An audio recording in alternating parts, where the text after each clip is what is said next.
So welcome to another video about the home building process. Now we happen to find something really cool here. We've got two houses that are almost in the same stage, but real important to talk about each part of that stage.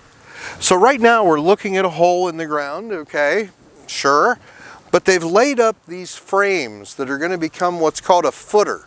What a footer is what the whole house sits on. So these frames will be filled up with concrete, and that'll make the base of the house before the basement goes on top of that. So really cool with this particular builder, they use this product called Formadrain. So what Formadrain is on one side it's flat. That's where the concrete is going to be up against it. Then on the other side there's these holes. These holes allow water to flow into it.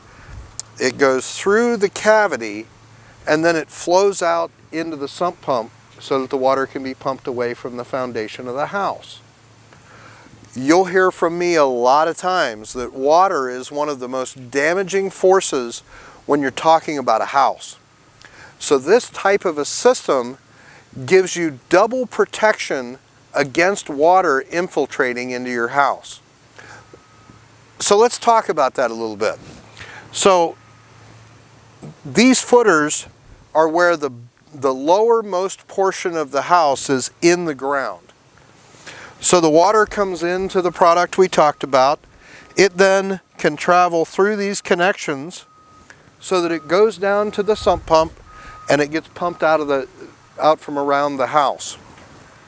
This is a really, really cool way to put drains on both the inside of the house, where your concrete floor is, and on the outside of the house, where of course rainwater comes down and flows.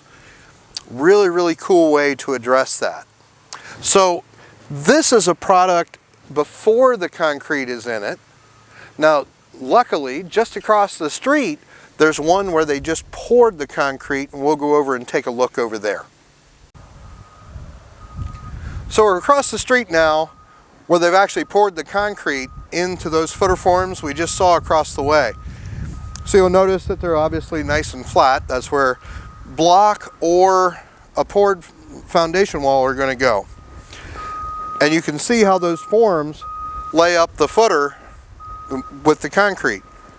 Now this particular one, they've also put some gravel down just a little bit around the outside, just to allow water to flow in there if it were to rain today or something like that.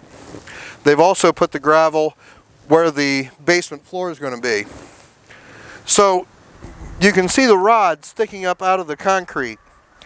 Those rods are just rebar that are going to stick up into the foundation of the property, the basement walls. My better guess is that this is going to get a poured basement wall.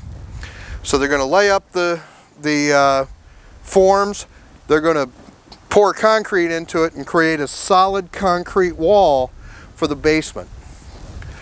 Also, you can see here in the center, these center ones, which you might be able to see on the video, maybe not, those are where posts will go within the basement. So we've all been in a basement before, and there's a pole sticking up that supports a beam up above, whether it be steel or wood. That's where those sit. Those have to have a bigger foundation than just the depth of the concrete. Also, they're going to come in later and they will dig a pit for that sump pump to sit in. So okay, we've talked a lot about footers. Literally, it's one of the most boring topics I know. However, this piece of equipment within your house is the single most important of all of them. If it doesn't sit on a good footer, a good starting point, a good foundation, the rest of the house, it doesn't matter. Because if this isn't good, the rest of the house isn't good. So I hope you enjoyed this video. Feel free to like, share, subscribe, look for our future videos as they come out. And if you have any questions, of course, feel free to reach out. My information will be linked up in the description below. Take care.